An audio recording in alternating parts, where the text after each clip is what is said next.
तो हम इन कोड्स को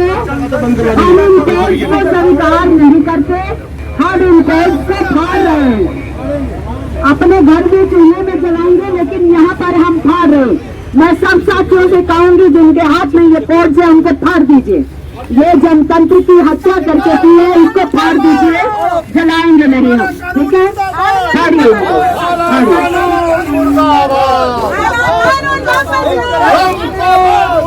फाड़ दीजिए। तो साथियों फाड़ दीजिए,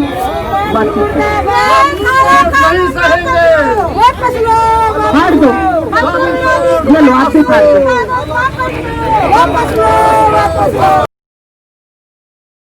जो हमारी मांगे थी वो जैसे 3 अध्यादेश जो लेके आए और कल इन्होंने जो किसान विरोधी बिल पास किए, फिर जो 3 कोड थे मजदूरों के खिलाफ, वो कोड इन्होंने ज़बरदस्ती पास किए। तो ये सिर्फ मजदूर और किसानों की बात नहीं है, ये सब पूरे देश के आवाम के लोगों के खिलाफ है।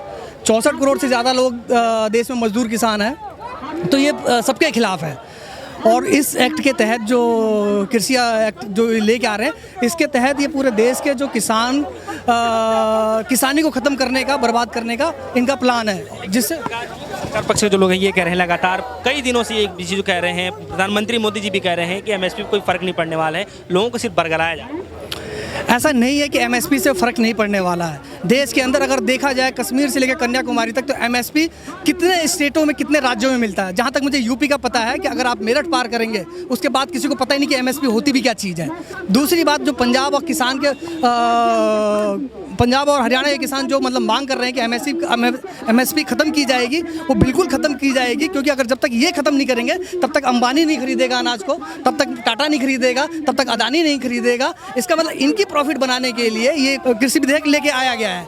उसके तहत, कृषि के तहत ये तय करेंगे कि किसान किस प्रकार का अनाज उगाएगा। आपको पता हो गया, अंग्रेज़ों ने एक बार कहा था कि अंग्रेज़ों ने नील की खेती करवाई थी, अफीम की खेती करवाई थी। उसी प्रकार से ये तय करेंगे हमारे देश के पूंजीपति कि हमारे देश का किसान किस प्रकार की खेती करेगा, फिर वो उनके डिमांड के मुताबिक उनको अनाज चाहिए। सर ये बताया जा रहा है कि इससे क्या है कि किसानों को काफ़ी फ़ायदा होने वाला है, किसी तरह का नुकसान नहीं है।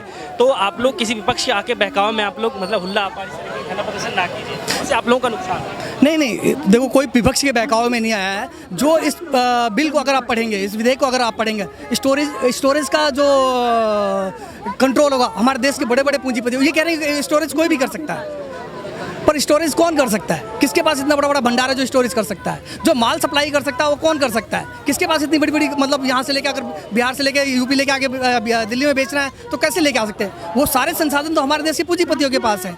इसका मतलब है ये कहेंगे लोगों का काम करेंगे, कहेंगे लोगों के लिए हित में है, पर ये करेंगे उसके नाम पे पूंजीपतियों के लिए है। 70 सालों से जो किसानों घुट घुट के जी रहे थे, अब उनको आज़ाद कर दिया गया है, तो कहीं भी अपना जो प्रोडक्ट है वो बेच सकते हैं, कर सकते हैं। हाँ, यही मैंने पहले इसका जवाब दिया ना कि कहीं भी कैसे बेच सकते हैं वो, जब सरकार उनके मिनिमम उसको गारंटी नहीं दे सकती उसके अनाज को खरीदने के लिए। क्या पूंजीपति गारंटी देगा उनका अनाज खरीदने के लिए?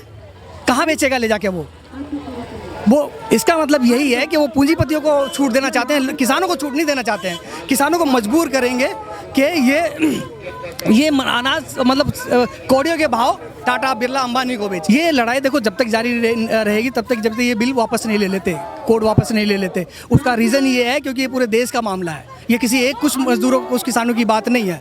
अगर ऐसा होता तो हमारे देश के 40 करोड़ से ज़्यादा जो मजदूर बेरोजगार हुए हैं, किसान लाखों आत्महत्या कर रहे हैं और करते रहेंगे, और ये जारी रहेगा जब तक इसका हम प्रोटेस्ट नहीं करेंगे। हमारे पास एक प्रोटेस्ट का अधिकार है।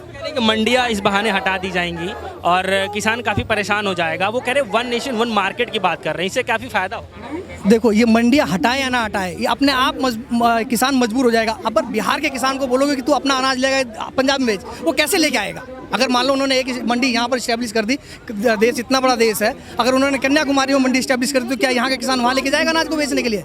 तो ये मेरे कहने का तात्पर्य ये है दोस्त के ये कहेंगे वो जो लोगों को अच्छा लगे, पर करेंगे ये वो जो हमारे देश के मजदूरों के खिलाफ है, किसानों के खिलाफ है, इस देश के आवाम के खिलाफ है, इस देश के मेहनतकशों के खिलाफ है। सर, आप लोगों को आतंकवादी कह रहे हैं, जो लोग किसानों का मतलब अपने हक की लड़ाई लड़ रहे हैं, तो आतंकवादी कह रहे हैं कि आतंकवादी गिरोह है। या जो भी इस देश के अंदर अपने हकों का या लोगों के हकों का आवाज़ उठाया जाए, ये परिभाषा सब अपने अनुसार देते हैं। सत्ता में बैठी सरकारें हैं, वो अपने अनुसार किसी को परिभाषा दे रही है कि वो आतंकवादी हैं या आतंकवादी नहीं है। अगर इतने सारे लोग हैं, मतलब करोड़ों लोग इसका खिलाफत कर रहे हैं, इसका मतलब करोड़ों लोग आतंकवादी हैं।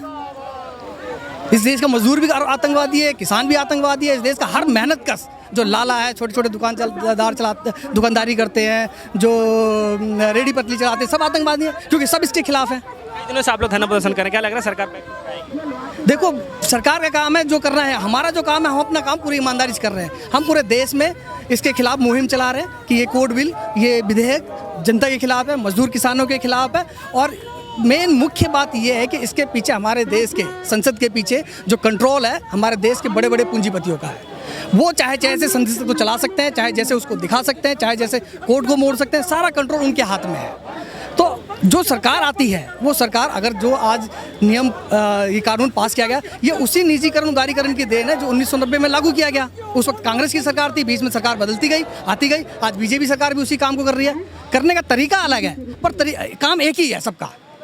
अभी जो नए लोग भर्ती हो रहे हैं गवर्नमेंट जॉब में, दिल्ली पुलिस में या टीचर में या कहीं पर भी, उनको न्यू पेंशन स्कीम के तहत भर्ती किया जा रहा है, उनका पेंशन खत्म हो गया।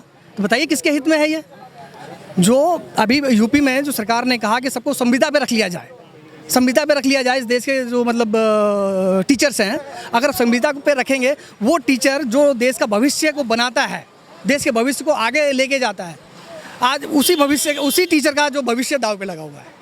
ऐसे पूरे आप बैंक का ले लीजिए, ट्रेन का ले लीजिए, कौन सा ऐसा उद्योग बचा है इस देश में जिसका प्राइवेटाइजेशन नहीं किया जा रहा?